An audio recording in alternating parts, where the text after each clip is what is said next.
Assalamualaikum warahmatullahi wabarakatuh. Berikut akan kita sampaikan keputusan Direktur Jenderal Pendidikan Islam nomor 7174 tahun 2023 ya, tentang petunjuk teknis pembayaran tunjangan profesi bagi guru, kepala, dan pengawas madrasah ya.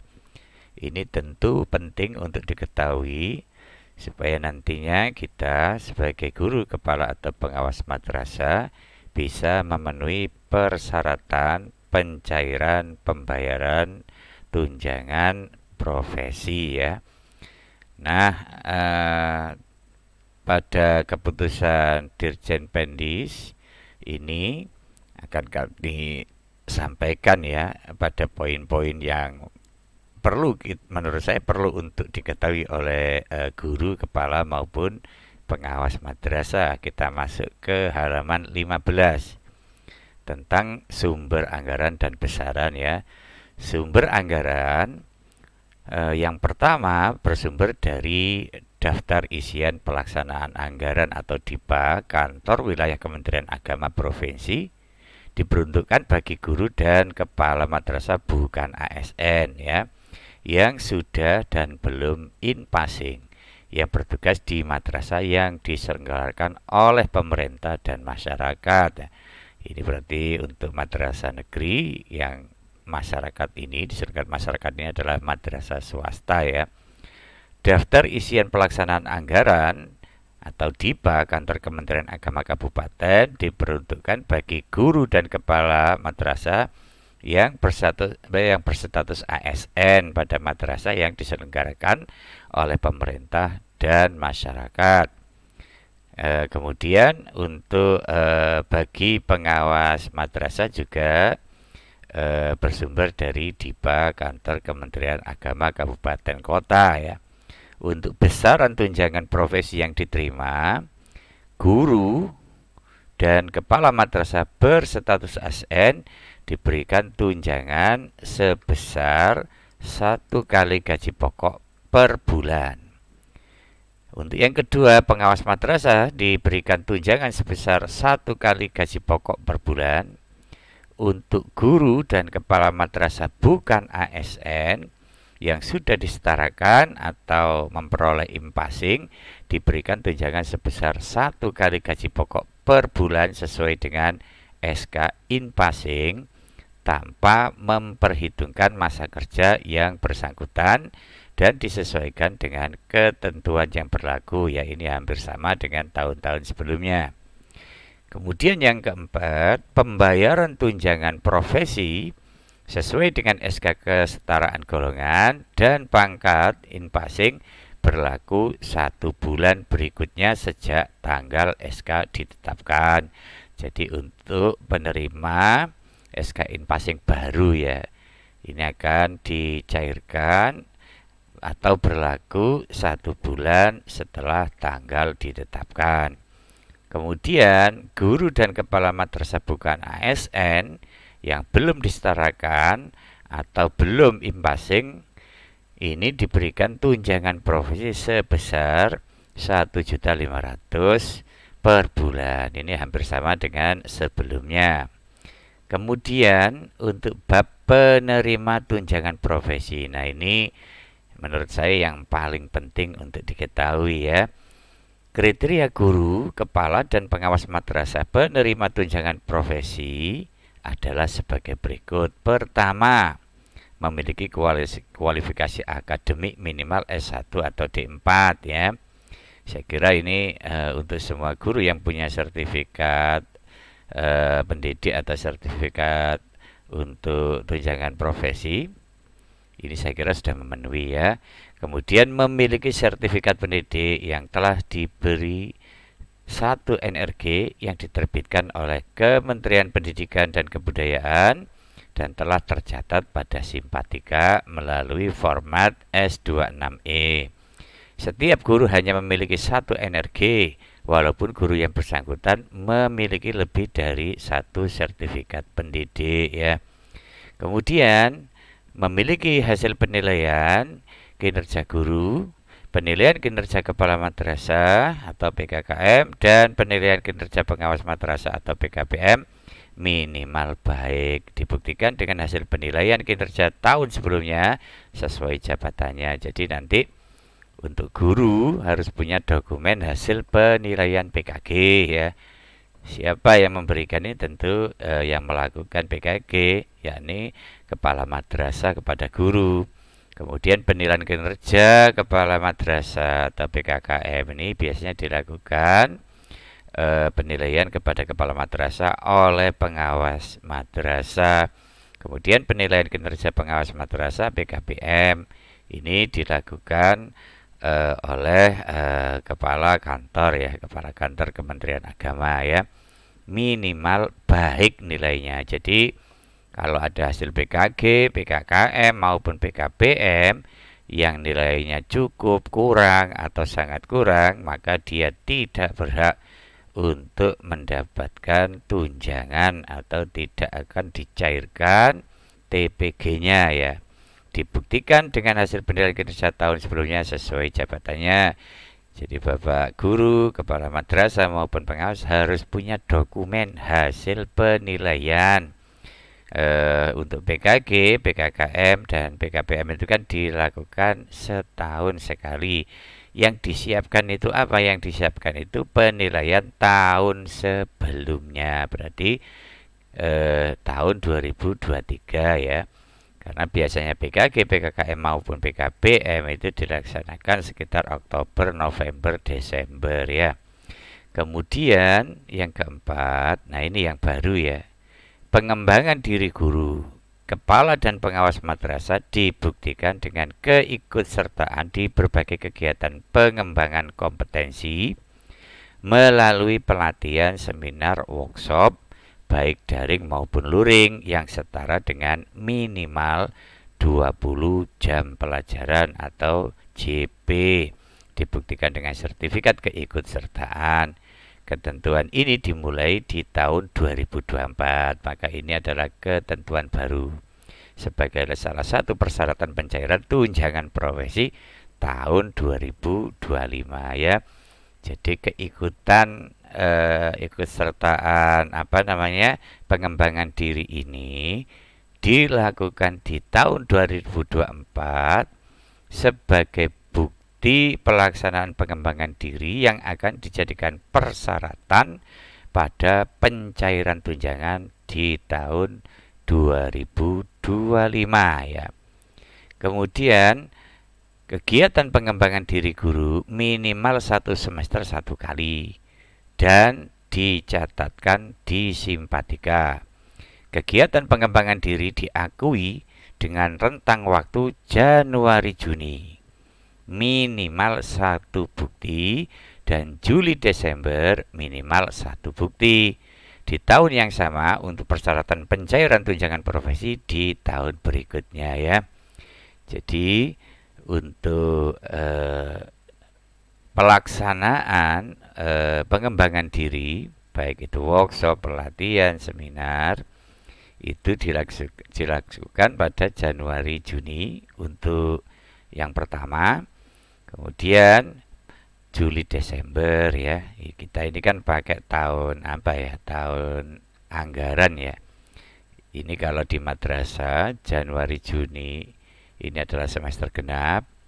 Juli Desember ini adalah semester ganjil. Jadi secara ringkas tiap semester itu minimal 1 kali. Kalau tadi akumulasinya untuk 1 tahun pokoknya 20 JP, minimal 20 JP ya. 1 bukti di tahun yang sama untuk persyaratan tunjangan profesi di tahun berikutnya. Sekali lagi, bukti sertifikat ini di tahun 2024 ini akan dijadikan sebagai persyaratan pencairan TPG di tahun 2025. Guru ASN yang mengajar pada madrasah yang diselenggarakan oleh pemerintah atau madrasah yang diselenggarakan oleh masyarakat dan telah memiliki izin operasional. Jadi tidak boleh guru sertifikasi itu mengajar di madrasah yang belum memiliki izin operasional atau yang biasanya disingkat dengan IJOB gitu ya. Kemudian guru bukan ASN atau GBASN yang mengajar pada madrasah yang diselenggarakan oleh pemerintah. Ini bisa dilakukan pembayaran TPG-nya. Guru bukan ASN yang mengajar pada madrasah yang diselenggarakan oleh masyarakat dan telah memiliki izin operasional ya. Kemudian untuk syarat selanjutnya, kepala madrasah yang aktif melaksanakan tugas pada madrasah yang diselenggarakan oleh pemerintah atau diselenggarakan oleh masyarakat dan telah memiliki izin operasional ini berhak mendapatkan pencairan TPG. Untuk pengawas madrasah penerima tunjangan profesi, syaratnya adalah 1. Masih aktif melaksanakan tugas pengawasan pada madrasah yang diselenggarakan oleh pemerintah atau madrasah yang diselenggarakan oleh masyarakat dan telah memiliki izin operasional. Berarti yang dihitung dalam pembinaan itu nanti adalah madrasah yang sudah memiliki izin operasional ya. Jadi nanti untuk madrasah dampingannya itu kalau misalkan belum memiliki izin operasional itu mungkin tidak diakui ya dalam penghitungan ini ya. Nah ini ada hubungannya dengan poin yang B atau yang kedua, memenuhi jumlah minimal madrasah binaan yaitu 10 madrasah untuk pengawas RA dan MI dan 7 madrasah jenjang MTS MA dan MAK dan atau paling sedikit memverifikasi hasil PKG minimal 60 guru pada madrasah binaannya untuk jenjang RA atau MI dan minimal 40 guru pada madrasah binaannya untuk jenjang MTS, MA dan MAK ya. Jadi memverifikasi PKG itu kan dilakukan oleh kepala madrasah ya atau guru yang ditunjuk oleh kepala madrasah untuk melakukan penilaian PKG itu ya. Nah ini ada kriterianya ya. Sekali lagi, binaan untuk pengawas RAMI itu adalah 10 madrasah ya. Sedangkan untuk memverifikasi PKG ini ada kalimat dan atau ya. Jadi nanti mungkin di sini ada kelonggaran, misalkan kalau jumlahnya guru di bawah 60 ya untuk pengawas RA dan MI. Yang penting ini nanti adalah jumlah binaan madrasahnya ya. Bisa dipastikan kadang-kadang mungkin ada pengawas RA maupun MI yang jumlah guru yang diverifikasi dalam PKG itu kurang dari 60 guru, itu bisa jadi ya. Mudah-mudahan nanti ada opsional kalau sudah 10 madrasah binaan, kalau gurunya kurang itu masih bisa diajukan sebagai persyaratan pencairan ya. Kita tunggu keputusan berikutnya. Di sini ada kalimat dan atau ya. Kemudian sekali lagi untuk pengawas MTS MA jenjang menengah ini 7 madrasah. Nah, sedangkan guru yang diverifikasi dalam penilaian PKG 40 guru ya pada madrasah binaannya atau madrasah dampingannya untuk jenjang MTS, MA maupun MAK. Pengawas madrasah yang memiliki binaan di atas batas minimal sebagaimana huruf B dan C, maka seluruh binaan tersebut wajib aktif secara kolektif pada simpatika ya. Jadi walaupun syaratnya itu adalah misalkan untuk pengawas RA MI syaratnya 10, tapi ternyata dia punya binaan 15 atau 20, maka misalkan kalau punya binaan 15, maka ke-15 RA atau MI itu wajib masuk pada simpatika ya. Begitu juga untuk pengawas MTS maupun MA atau MAK. Misalkan walau binaannya itu yang wajibnya hanya 7, sedangkan dia punya binaan 10 misalkan, maka ke-10 madrasah binaan untuk pengawas MTS MA itu wajib masuk secara kolektif pada Simpatika ya. Kemudian syarat selanjutnya memiliki SKMT dan SKBK yang diterbitkan oleh Kementerian Agama RI melalui Simpatika dan ditandatangani oleh pejabat sesuai dengan kewenangannya ya.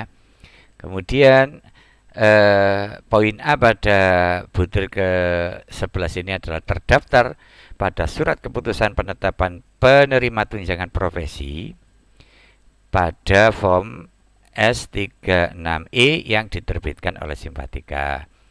Bagi guru bukan ASN atau GBASN yang telah memiliki SK Inpasing wajib mendaftarkan SK Inpasingnya di Simpatika sebagai validasi status Inpasing dan kesetaraan golongannya. Jadi nanti dicek di akunnya masing-masing. Kemudian kalau belum masuk SK Inpasingnya di Simpatika, bisa menghubungi admin Simpatika Kabupaten ya. Kemudian memenuhi beban kerja guru sesuai dengan ketentuan beban kerja guru yang berlaku ya. Berusia paling tinggi 60 tahun ya. Ini kalau sudah di atas 60 tahun maka tidak berhak mendapatkan tunjangan profesi ya. Kemudian bagi pengawas madrasah yang memiliki golongan di bawah 4A berusia paling tinggi 58 tahun. Jadi bagi seorang pengawas, kalau misalkan golongannya masih 3C atau 3D, nanti pensiunnya 58 ya. Sedangkan bagi pengawas yang sudah bergolongan 4A ke atas, 4A dan 4B, usia untuk pensiunnya adalah 60 ya. Sedangkan kalau di atas 4C, jadi di atas 4C itu mulai 4D, 4E nanti usia pensiunnya itu adalah 65 ya. Sekali lagi untuk pengawas yang golongan di bawah 4A itu berusia paling tinggi 58 tahun ya. Jadi umur 58 sudah pensiun. Sedangkan untuk golongan 4B, 4C nanti pensiunnya itu 60 tahun. Sedangkan di atas 4C berarti ini golongan 4D maupun 4E sebagai golongan tertinggi, nanti pensiunnya itu pensiun dari Simpatika itu 65 tahun ya. Kemudian yang kedua, tidak terikat sebagai tenaga tetap pada instansi selain madrasah. Tenaga tetap dimaksud antara lain penyuluh agama, kemudian apalagi dosen perguruan tinggi yang memiliki NIDN atau memiliki NIDK bagi dokter pendidik klinis penuh waktu atau memiliki NIDK bagi dosen paruh waktu. Kemudian untuk tenaga pendamping dan program pemerintah seperti Program Nasional Pemberdayaan Masyarakat PNPM, Tenaga Kesejahteraan Sosial TKSK, Pemberdayaan Masyarakat Usaha Tani PMUT, Pemberdayaan Masyarakat Pesisir PMP, Pendamping Korban Tindak Kekerasan dan Pekerjaan Migran KTKPM. Kemudian ada lagi Pendamping Keluarga Harapan PKH dan Tenaga Pendamping Desa ya. Kemudian pegawai pemerintah dengan perjanjian kerja PPK atau pegawai pemerintah non pegawai negeri PPNPN bukan guru, jadi tidak boleh merangkap di jabatan-jabatan itu ya. Kemudian misalkan pengurus Komisi Pemilihan Umum KPU, Badan Pengawas Pemilu Bawaslu dan Badan Amil Zakat Nasional atau Basnas. Kemudian tidak menjadi pengurus partai politik, jadi jabatan-jabatan yang telah kita sampaikan tadi itu untuk guru TPG itu tidak diperkenankan merangkap jabatan seperti itu. Nah, ya, F ini juga tidak boleh sebagai pengurus partai politik. Nanti ada surat pernyataannya ya. Kemudian guru TPG tidak merangkap jabatan di lembaga eksekutif, yudikatif, dan legislatif yang meliputi perangkat desa kelurahan, itu juga tidak boleh. Pegawai negeri sipil dengan jabatan non guru atau pengawas dan TNI Polri anggota Mahkamah Agung, Mahkamah Konstitusi, Komisi Yudisial atau Ombudsman. Kemudian tidak boleh lagi misalkan seorang guru sertifikasi merangkap sebagai anggota Dewan Perwakilan Rakyat atau Dewan Perwakilan Daerah ya. Kemudian kriteria satuan administrasi pangkal, madrasah yang diselenggarakan oleh pemerintah atau masyarakat yang telah memiliki izin operasional. Sekali lagi kita tekankan, guru sertifikasi itu tidak diperkenankan untuk mengajar di madrasah yang belum memiliki izin operasional kalau ingin cair tunjangan profesinya ya. Kalau di madrasah izin operasional ini dari Kementerian Agama yang dibuktikan dengan NSM atau nomor statistik madrasah yang terverifikasi di Simpatika. Kemudian jumlah maksimal peserta didik dalam satu rombongan belajar dan jumlah rombongan belajar pada madrasah berpedoman pada keputusan Dirjen Pendis nomor 1 tahun 2022 tentang petunjuk teknis penerimaan peserta didik baru madrasah tahun 2022-2023. Kantor Kementerian Agama Kabupaten Kota dapat memberikan dispensasi ya. Dapat memberikan dispensasi kelebihan siswa atau rombongan belajar atau kelebihan jumlah rombongan belajar. Misalkan kalau muridnya itu sebagai syarat itu adalah 15 siswa ya. Kalau misalkan dalam satu kelas kurang dari 15 siswa misalkan, maka kantor kementerian kabupaten maupun kota bisa menerbitkan dispensasi ya. Kemudian mengajar di kelas dengan rasio guru dan siswa sesuai dengan ketentuan peraturan perundang-undangan bagi guru.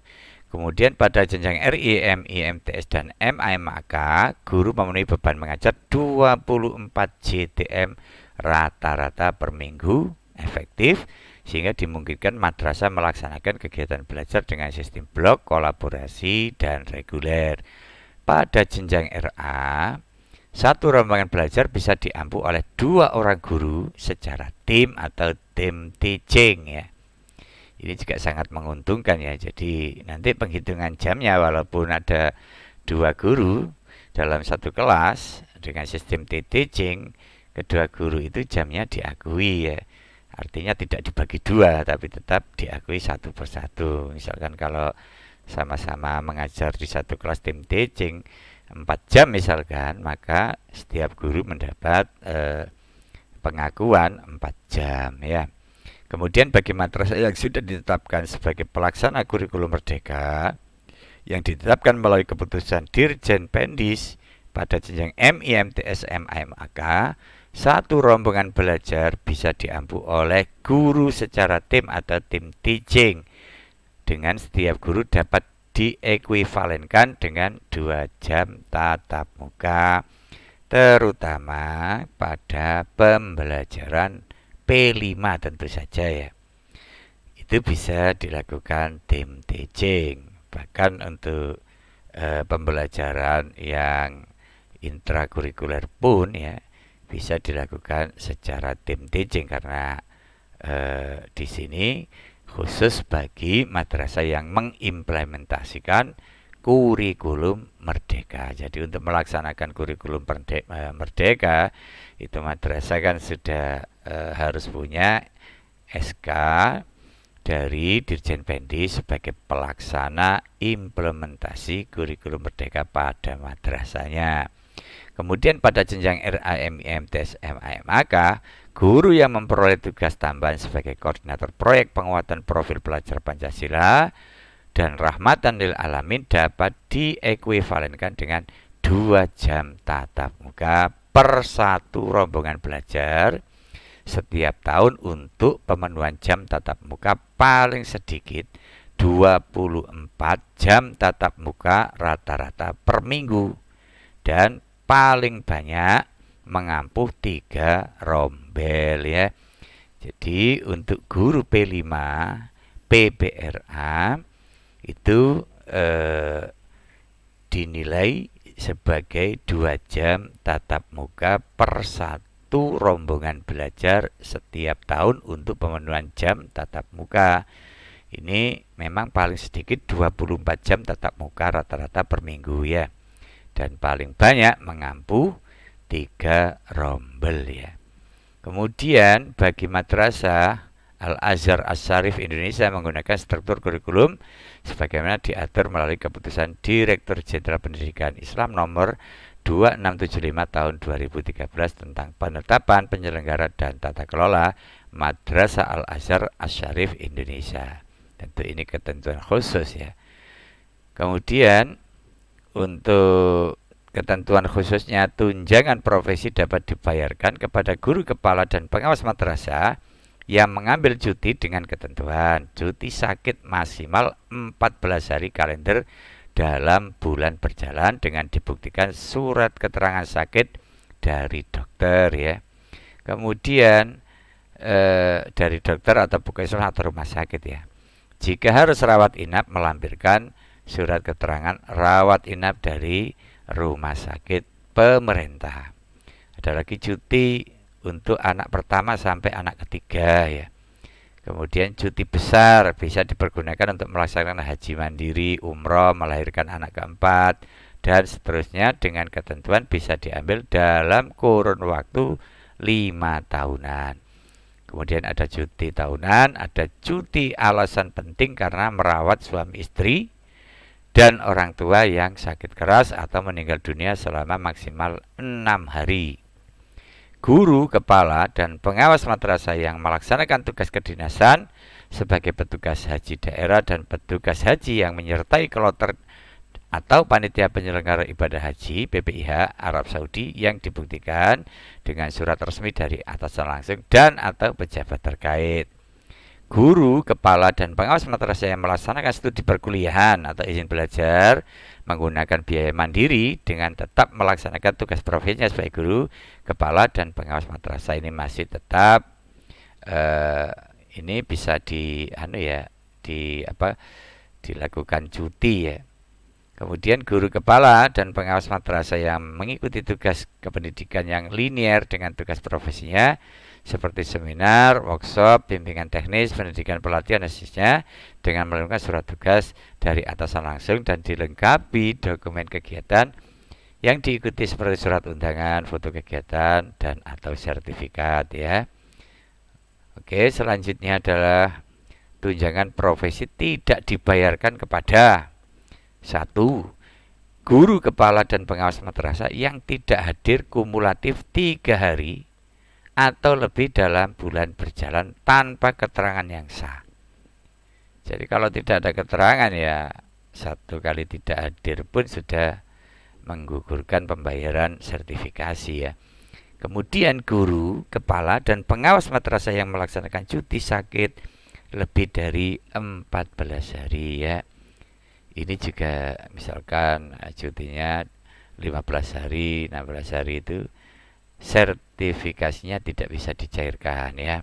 Kemudian guru, kepala, dan pengawas madrasah yang melaksanakan cuti alasan penting lebih dari 6 hari ya.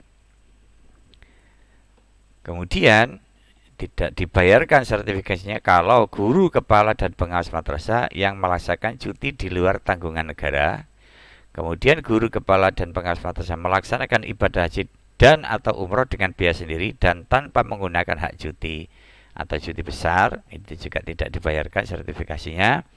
Kemudian guru, kepala, dan pengawas madrasah yang melaksanakan studi perkuliahan, tugas belajar menggunakan biaya dari pemerintah daerah sponsor pada bulan ke-7 sejak perkuliahan dimulai dan dibayarkan kembali pada saat masa tugas belajarnya selesai ya.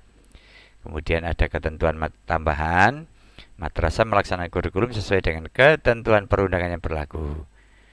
Bagaimana kalau ada madrasah yang tidak dapat SK Dirjen Pendis tapi melakukan penerapan IKM atau implementasi kurikulum merdeka? Tentu ini untuk pelaksanaan kurikulumnya misalkan secara mandiri itu kelihatannya tidak diakui secara ketentuan peraturan regulasi ya. Jadi kalau madrasah Bapak Ibu benar-benar menginginkan IKM atau implementasi kurikulum merdeka, untuk madrasah sebaiknya meminta izin melalui pengajuan lewat PDUM untuk mendapatkan SK Dirjen Pendis sebagai madrasah pelaksana IKM. Kemudian madrasah ibtidaiyah dapat menyelenggarakan bimbingan konseling yang dilakukan oleh konselor atau guru bimbingan dan konseling. Guru ASN diakui jika telah melakukan verbal ASN di Simpatika yang telah terintegrasi dengan aplikasi Simpek Biro Kepegawaian Kementerian Agama. Pencatatan besaran tunjangan profesi guru ASN berdasarkan gaji pokok yang tercatat di Simpek. Guru bukan ASN yang mengajukan cuti, GPASN yang bertugas di Satuan Pendidikan Madrasah yang diselenggarakan oleh masyarakat yang mengajukan cuti, surat cuti GPASN dikeluarkan oleh yayasan, diverifikasi oleh pengawas madrasah dan disetujui oleh Kepala Kantor Kementerian Agama Kabupaten Kota ya. GPASN yang bertugas di madrasah negeri yang mengajukan cuti, surat cuti GPASN dikeluarkan oleh Kepala Madrasah, diverifikasi oleh pengawas madrasah dan disetujui oleh Kepala Kantor Kementerian Agama Kabupaten Kota ya. Bagi guru yang sudah memiliki sertifikat pendidik tetapi status kepegawaiannya masih calon CPNS, maka tunjangan profesinya dibayarkan sebesar 80% dari gaji pokok golongan 3A masa kerja 0 tahun ya. Jadi itu seputar info-info tentang hal-hal yang menurut saya perlu diketahui oleh para guru kepala maupun pengawas madrasah yang sudah punya sertifikasi atau sebagai guru sertifikasi kepala yang sudah bersertifikasi pendidik maupun pengawas yang bersertifikasi pendidik. Sebagai upaya jangan sampai tunjangan sertifikasi itu tidak dibayarkan karena tidak memenuhi persyaratan terbaru ini ya. Demikian penjelasan kita. Nanti selanjutnya untuk keputusan Dirjen Pendis ini bisa Bapak Ibu download pada link yang ada di deskripsi. Mudah-mudahan ada guna dan manfaatnya. Wallahul muwaffiq ila aqwamit thoriq. Assalamualaikum warahmatullahi wabarakatuh.